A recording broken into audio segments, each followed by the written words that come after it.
Muy buenos días, qué alegría que estén con nosotros en este cafecito de hoy en el que tenemos pues a bien un invitado muy querido de nuestra sociedad y muy vinculado a la parte ecológica de nuestra ciudad y de nuestra región. Estaremos hablando de medio ambiente, que es un tema que de manera personal me apasiona, sobre todo por la vinculación social que eso tiene para nuestro desarrollo. Y vamos a ver entonces cómo anda Santiago en términos de trabajo en este tema. Para esto recibimos el día de hoy en este cafecito al señor Eduardo Rodríguez, quien es presidente de la Sociedad Ecológica del Cibao. Eduardo, bienvenido al cafecito de este día. Gracias, muy buenos días. Gracias por la invitación. No, feliz de recibirte, sobre todo porque Eduardo es una persona de larga data vinculado a temas medioambientales. Has estado, de hecho, vinculado al Ministerio de Medio Ambiente, desde donde se supone deben gestionarse las acciones tendentes a la preservación del medio ambiente, pero también desde la Sociedad Ecológica del Cibao, que tiene una vinculación mucho más social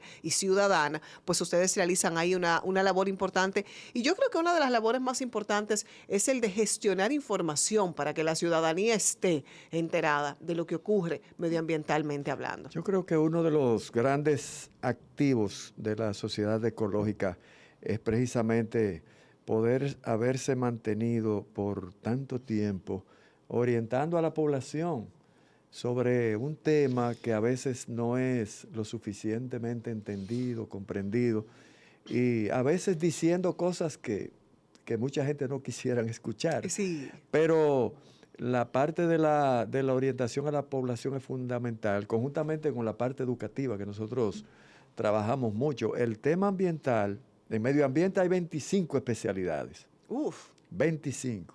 Entonces la gente piensa, bueno, medio ambiente. Medio ambiente, tala de árboles, sí, los ríos, las riberas, pero es mucho más profundo de ahí. Una cosa es el que te trabaja el tema biodiversidad. Otra cosa es el que te trabaja gestión de recursos naturales, áreas protegidas, o es especializado en suelo o la parte climática. Es decir, son muchos elementos que involucran el tema ambiental. Y al final, tantos elementos dentro de los que todo el mundo, o sea, nosotros convivimos como parte de todas esas aristas que involucran la biodiversidad y el tema mismo de medio ambiente. Vamos a irnos desde lo más... Porque es que el tema ambiental es transversal a Exacto. todo. Incluso la ley de medio ambiente establece que todas las instituciones públicas, sean centralizadas o descentralizadas, deben tener una estructura ambiental, una gerencia ambiental. Y en el caso del sector privado, por necesidad, tienen que tener un sistema de gestión ambiental, porque si es una industria, si es una fábrica, manejan temas, si están tangencial o directamente vinculados al tema ambiental, porque es transversal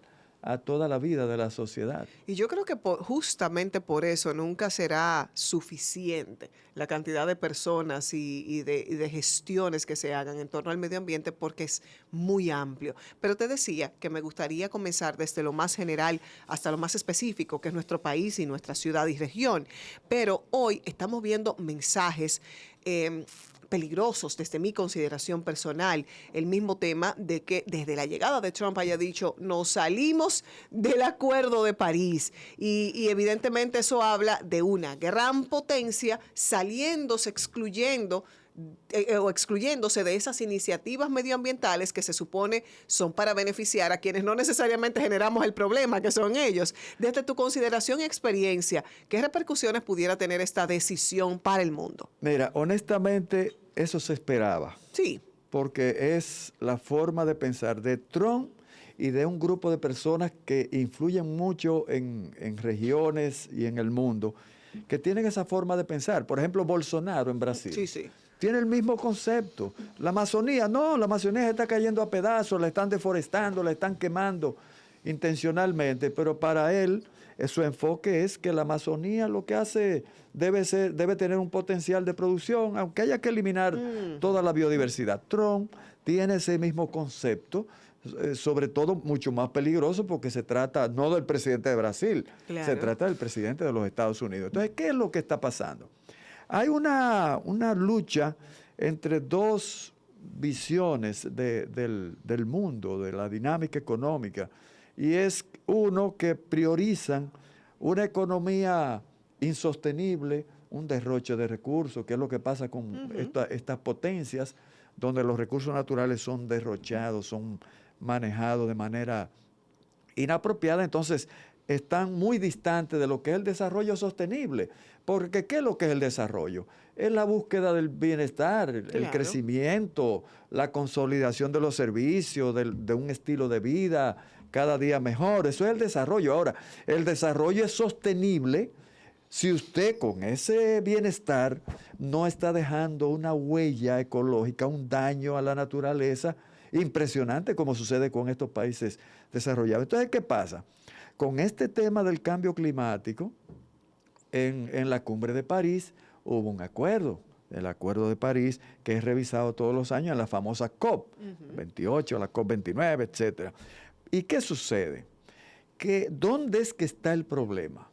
En que como parte de esos acuerdos, las economías importantes de este mundo tienen que hacer ajustes en su dinámica para poder reducir la emisión de gases de efecto invernadero, que son los que están calentando, produciendo el calentamiento global. Y obviamente en la medida en que se va calentando la atmósfera, el promedio de la temperatura se va incrementando, la dinámica climática se va modificando. Y con ello se modifica todo el estilo de vida, toda la forma de vida, no solo de nosotros los humanos, sino también de los otros seres vivos que también tienen derecho a vivir. Entonces, ¿qué pasa? Que además de, y a eso es que le anda corriendo Trump y todos esos irresponsables, la dinámica es evadir los compromisos del Acuerdo de París para mantener estándares económicos que son insostenibles. Pero además, en la COP, si mal no recuerdo, la COP29, o la 28, no recuerdo bien, se acordó que, bueno, no todos los países tienen los mismos niveles de responsabilidad frente al calentamiento global y a la emisión de gases de efecto invernadero. Entonces, nosotros, por ejemplo, somos un país insular muy vulnerable, con una economía muy sustentada en el turismo de playa. ¿Y cuál es la primera víctima del calentamiento global? A eso voy, Eduardo. Estamos hablando de que las implicaciones de una decisión que pudiera verse muy superficial y coherente quizás con la misma sintonía de su administración anterior, pero que al final estos que son los mayores productores del problema nos dejan entonces las consecuencias de ese problema a los chiquitos. Entonces ahí te iba a decir, mira, el tema del cambio climático tiene dos niveles. Una cosa es mitigación y otra cosa es adaptación. Una cosa es adaptarte a los impactos y otra cosa es afectar o atacar las causas, el origen del problema. ¿Qué sucede? Si tú no eres quien está causando esencialmente el problema, porque nadie puede decir que no tienes responsabilidad. Claro. Pero si tú, por ejemplo, nosotros, un país pequeño, con una economía emergente, pequeña, lo que tenemos que trabajar más es el tema de la adaptación. Ahora bien, ¿dónde que está el problema con Trump? Que era la segunda parte que te iba a decir.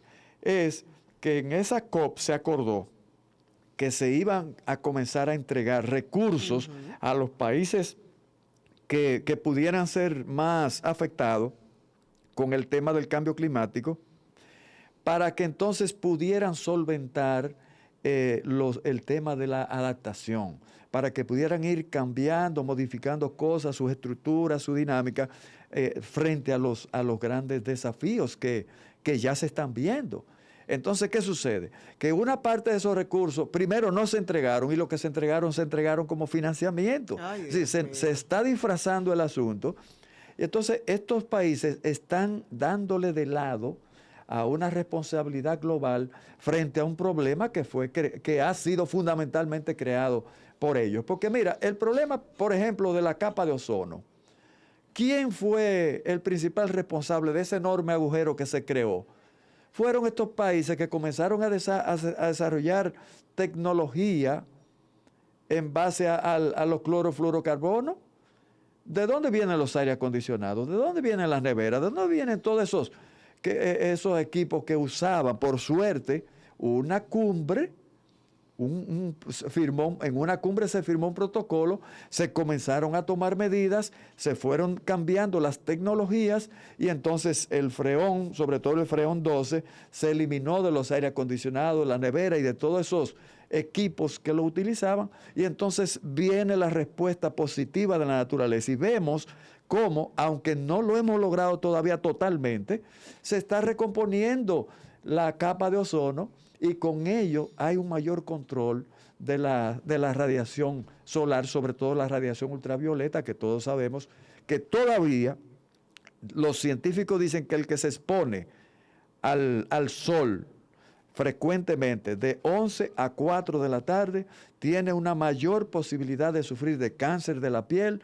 de ceguera, de catarata, de una serie de problemas Pero entonces, visuales. Eduardo, ante esta decisión, y mira que vaya, la decisión pública ha sido de los Estados Unidos, pero como bien refieres, muchos de estos países que tienen ese compromiso económico, no de regalar recursos, de resarcir el daño que provoca su propio desarrollo, pero vemos cada vez más constantes como en Estados Unidos, que es una sociedad en la que estamos muy familiarizadas con su información, que cada invierno es más crudo, que cada nevada es más fuerte, que los calores son más intensos en épocas de calor y que los desastres naturales o provocados por efectos naturales son cada vez más graves. Sin embargo, yo tengo una percepción que tú me vas a decir si es así.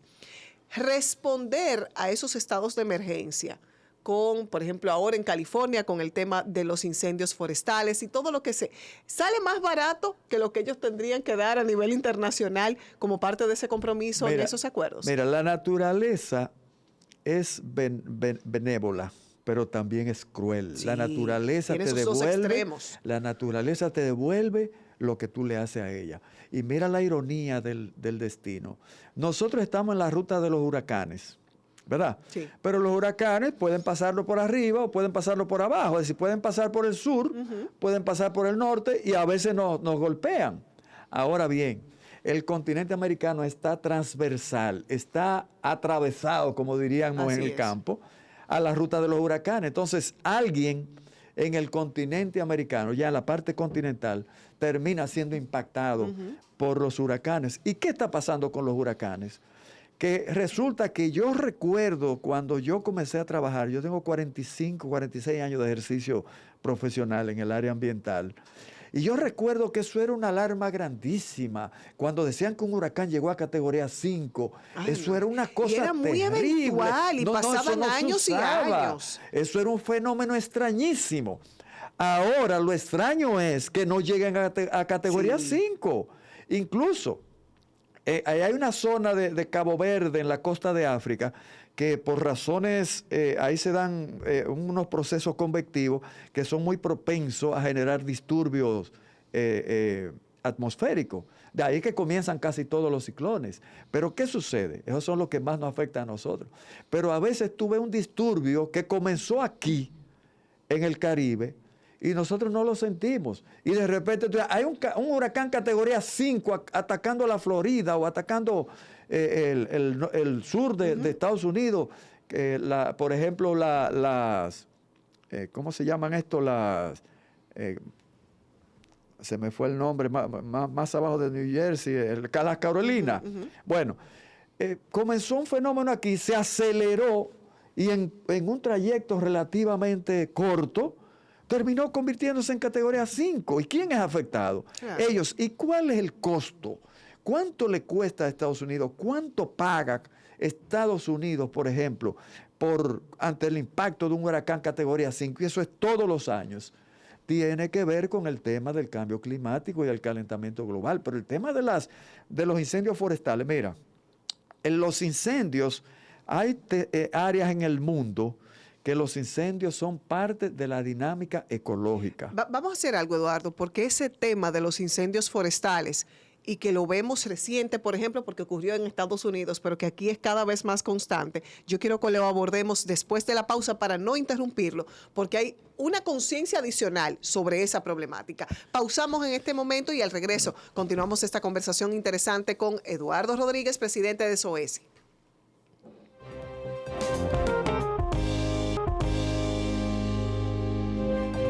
continuamos esta interesante conversación sobre medio ambiente con el señor Eduardo Rodríguez, quien ¿es presidente o director? Presidente. Presidente de la Sociedad Ecológica del Cibao, pero que además ha tenido incidencia en tantos organismos medioambientales del país que arrancáramos con ese currículum y no terminamos el programa. Pero hablábamos del tema de incendios forestales y yo te decía, bueno, se hace común cuando ocurre en Los Ángeles, pero yo creo que no nos escandalizamos de la misma forma cuando ocurre aquí en el Valle de Constanza o cuando ocurre en lomas que deberían ser preservadas y que toma años poder recuperar esas consecuencias. Tú decías que hay factores específicos en el caso de los incendios forestales. Mira, eso es muy bueno ese último comentario que tú hiciste, porque hay zonas del mundo que tienen una propensión a los incendios y los incendios son parte de la dinámica de renovación de esos espacios. O sea, se podría decir que el incendio es parte de la dinámica del ecosistema en muchos lugares de África, en muchas zonas de Estados Unidos y del mundo. Pero resulta que esos incendios se están agudizando porque el propio calentamiento global y el mismo cambio climático está generando condiciones más propensas. ¿Qué sucede? Que las lluvias, el régimen climático al modificarse, entonces hay lugares que se están inundando, pero hay lugares donde se está secando más. Hay lugares donde los desiertos están avanzando. Y entonces esos lugares que tienden a ser más secos, con la temperatura mayor, cualquier situación puede desencadenar un incendio. Pero además, después que el incendio se origina, tiende a ser mucho más agresivo. Eso te iba a decir. O sea, no es solo que se produzca el incendio, es que cada vez los vemos, no solamente más destructivos, sino más difíciles de extinguir. Sí, entonces, ¿pero qué sucede? Hay lugares como el territorio nuestro. Nosotros tenemos un país bendito. Hay países que dicen que nos envidian a nosotros, porque la diversidad de ambientes que nosotros tenemos y la biodiversidad que tenemos es impresionante. Si nosotros tenemos desde zonas con climas, con características alpinas, por ejemplo, Valle Nuevo tiene la característica del clima de la parte norte de Europa. Wow. ¿Sí? En Valle Nuevo. Pero ciertamente el que quiere buscar su frito lo tiene. Lo el tiene que quiere ahí, buscar su buena playa la tiene. Incluso no es que hay nevadas como tal, sí, pero se generan llegan condiciones. Temperaturas muy bajas. Tú encuentras la escarcha, tú encuentras características de una zona alpina. Incluso la vegetación tiene esas características. Pero nosotros lo que no tenemos aquí es desierto. Por alguna razón muy particular, tenemos las dunas de Baní que se parecen, tienen una dinámica parecida al desierto, pero climáticamente eso no es un desierto. La estructura, las dunas que son propias de los desiertos, tienen una explicación muy, muy concreta ahí en esa zona, en la Bahía de las Calderas y en Baní. Pero en el caso de los incendios, en la República Dominicana, en esta isla, no hay condiciones naturales para la generación de incendios. Yo no te digo que un rayo puede producir un fuego en un momento, pero es muy, muy escaso, muy raro. Los incendios nuestros son producidos por las manos humanas, intencional o no intencional. Porque si tú tiras una colilla de cigarrillo en un sitio, se produce un fuego. Y en la mayoría de los casos son intencionales. Porque si tú te pones a ver la dinámica que se da en nuestras montañas, los ríos nacen en nuestra montaña por una dinámica que tiene la naturaleza. ¿Tú no te has dado cuenta que los ríos no nacen abajo? No, no.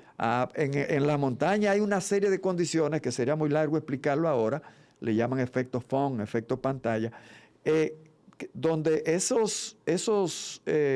ese vapor de agua que viene desde el mar, las montañas lo obligan a ascender.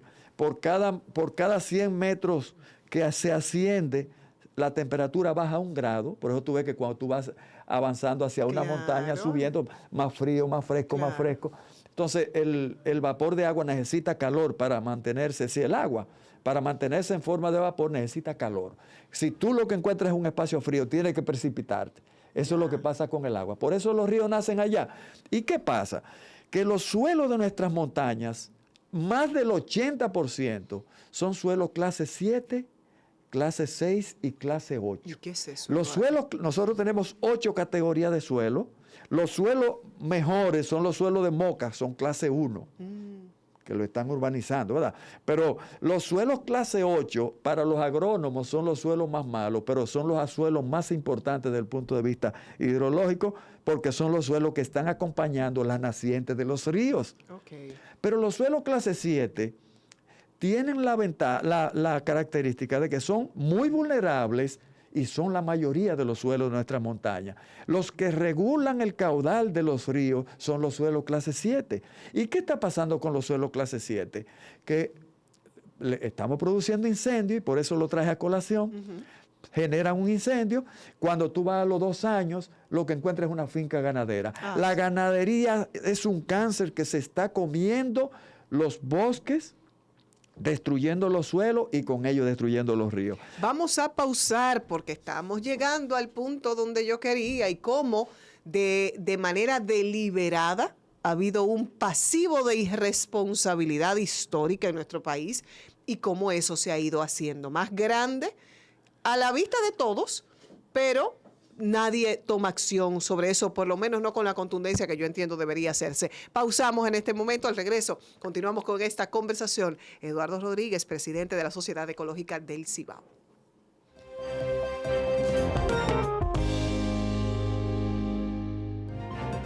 Seguimos en esta conversación medioambiental con Eduardo Rodríguez. Definitivamente tienes que venir a una parte 2 porque se me van a quedar muchos temas y hay temas urbanos que no puedo dejar de tocar.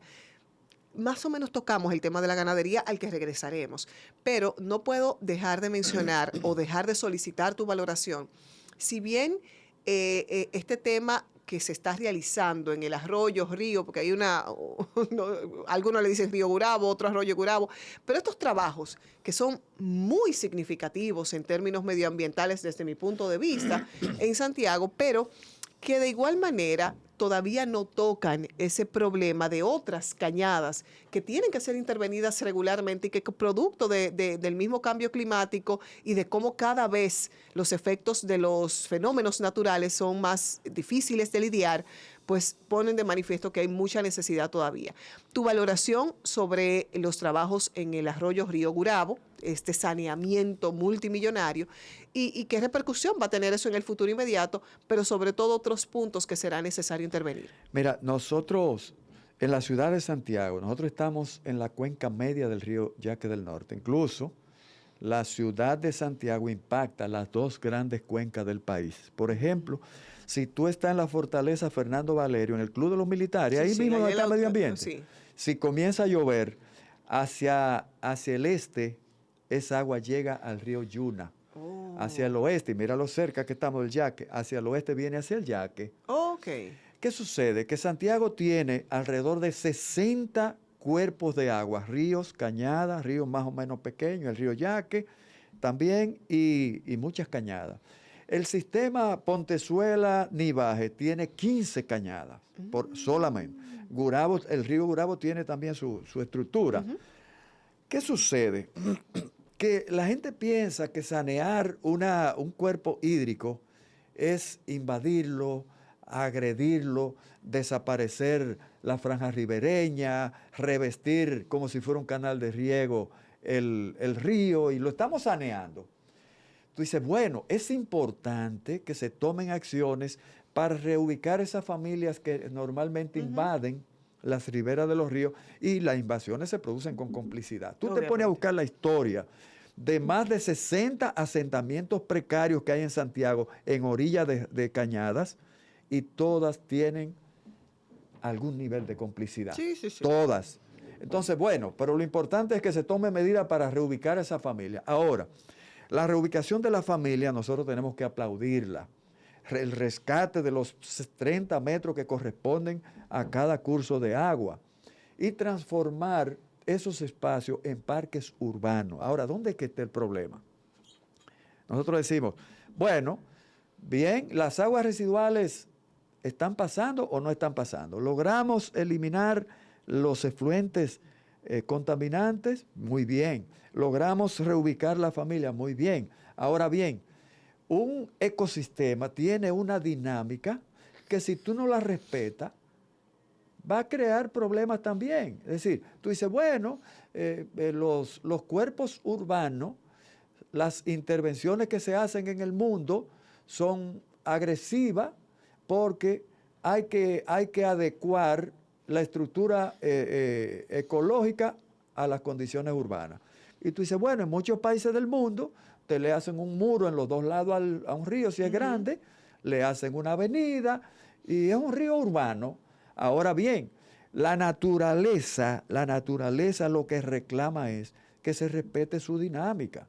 Porque ¿qué es lo que sucede con un río? Si tú lo que le metes hormigón, primero tú estás cambiando los patrones de temperatura.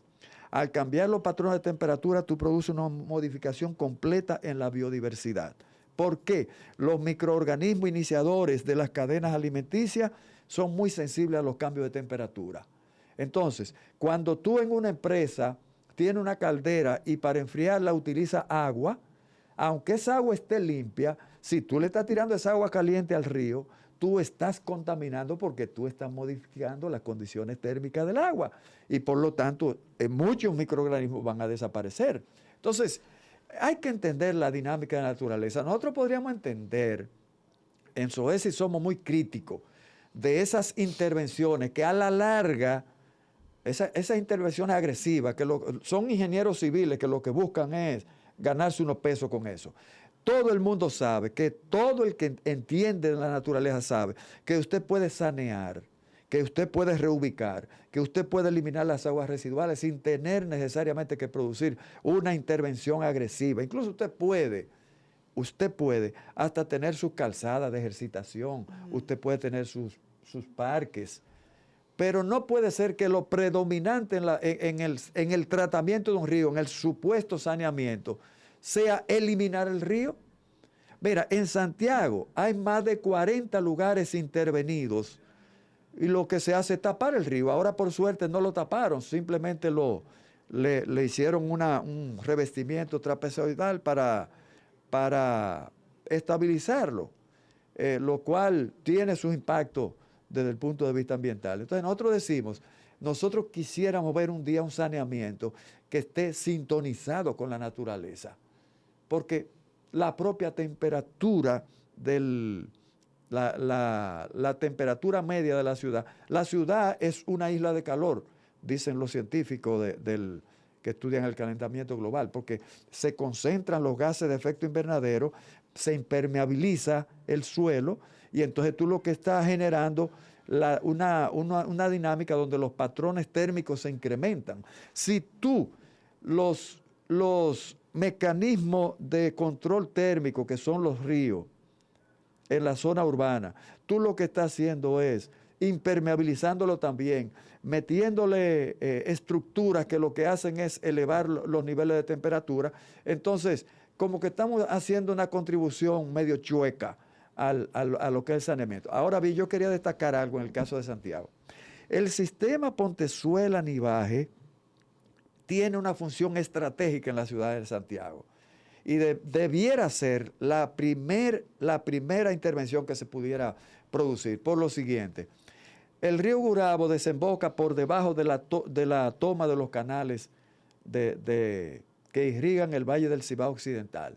Más de 1 millón de hectáreas de tierra reciben las aguas de los canales que nacen ahí en la otra banda, el Messier Bogar y el Ulises Francisco Espaillat. Casi todas las aguas del Yaque hay momentos que se van por esos canales. Ahora, quien contamina realmente esas aguas que terminan en todos esos terrenos del Valle del Cibao Occidental y que tienen un impacto en la calidad de los cultivos es el sistema Pontezuela-Nivaje. ¿Por qué? Porque el sistema Pontezuela-Nivaje desemboca ahí más abajito de la fortaleza San Luis y entonces un poco abajo entra a los canales de riego.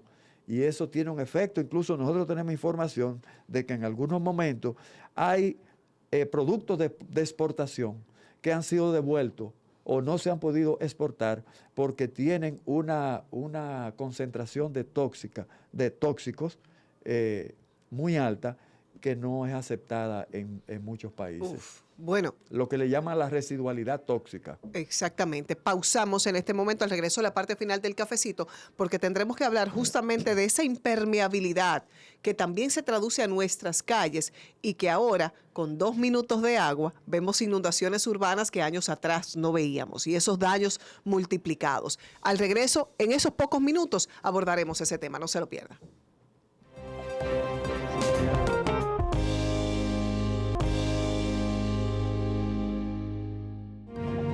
De regreso en esta parte final del cafecito de hoy y en esta conversación con Eduardo Rodríguez, presidente de la Sociedad Ecológica del Cibao, una sociedad que ha sido la voz y digamos que voz disidente en algunas oportunidades cuando ha tenido que serlo, de proyectos, de situaciones que se presentan en la ciudad, pero siempre muy presente en temas medioambientales. Y hablábamos.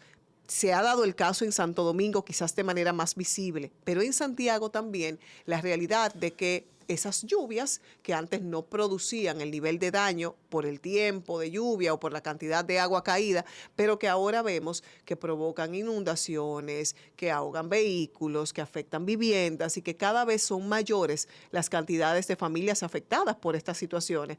Pero estamos hablando de 1 hora de lluvia, de media hora de lluvia. ¿Qué está pasando? ¿Qué ha cambiado en Santiago para que se comiencen a presentar estas situaciones? Mira, hay una dinámica, yo digo que el problema es multifactorial. Hay primero un tema de planeamiento urbano. El planeamiento urbano ha sido escaso, muy limitado y yo diría en muchos casos inexistente. La ciudad ha ido desarrollando su propia dinámica. Tú ves áreas que la invaden, en la orilla de un río, una zona de derrumbe, una zona difícil. De repente le ponemos el agua, el ayuntamiento le pone los contenedores, porque son seres humanos, y tú dices, bueno, dignificar. Sí, pero legitimiza lo que no pudo ser desde el principio. Pero entonces, además de eso, en muchos casos tapamos la cañada. Tapamos la cañada. Por ejemplo, ahora hay áreas que se inundan por esa tapadera de cañada que hay en Santiago. Yo te decía que hay más de 40 lugares aquí en Santiago donde hay tramos importantes con la cañada tapada. Tú vas a Olla del Caimito y dices, bueno, Olla del Caimito es un área más o menos llana, tiene una cañada que nace precisamente en Olla del Caimito, ahí en lo que es la finca de Antonio Ochoa. Y de repente de la carretera de Tamboril hasta la carretera de Don Pedro está tapada.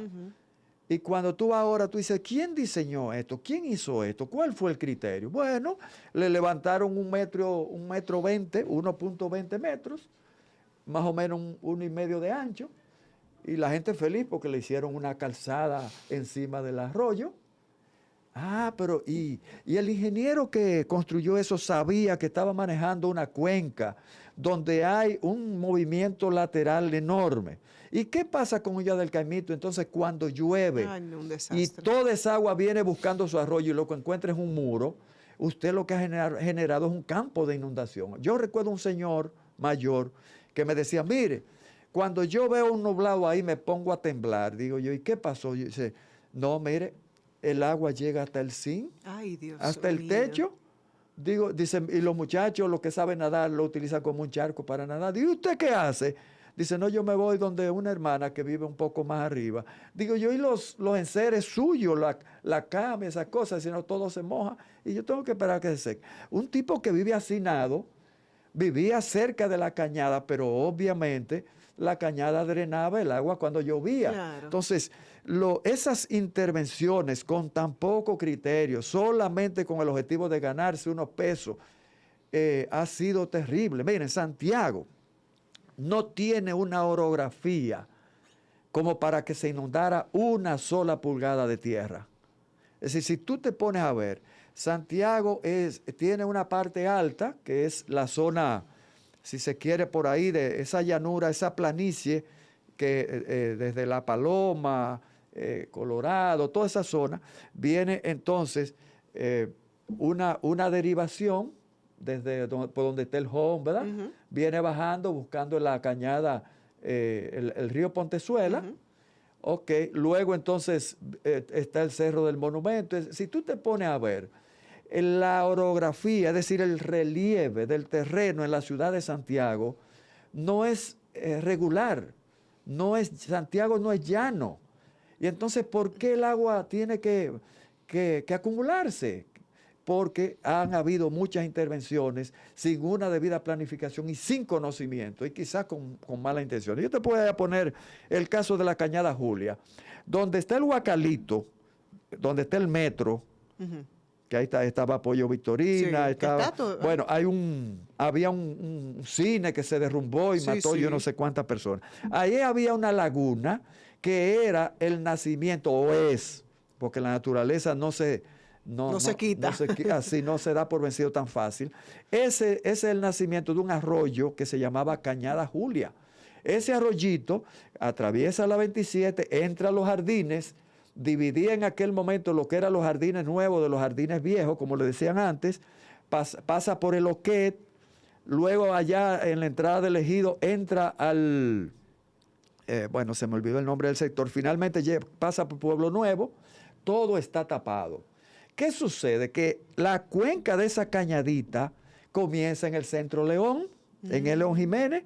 Mira lo lejos que está el León Jiménez de donde está el Huacalito, ¿verdad? Entonces, ¿qué sucede? Cuando toda esa agua viene por la 27 y por todas esas calles buscando su cañada, no encuentran la cañada. Y evidentemente se desborda. Sigue hacia abajo. Eduardo, tú tienes que hacer un compromiso público de regresar, porque la televisión y su tiempo es traicionero en el sentido de que no nos da, implacable. Nosotros tenemos en este momento que despedir, pero nos han quedado temas que son de mucho valor y que tienen mucho que ver también hacia dónde va nuestra ciudad en términos de planificación medioambiental, si es que la hubiera. Entonces yo quiero que lo dejemos pendiente para una segunda visita de Eduardo. Gracias de verdad por tantos aportes. Y bueno, nos toca despedir el cafecito de hoy, invitándoles a continuar con la programación de Teleuniverso. Gracias, Eduardo. Gracias por la invitación.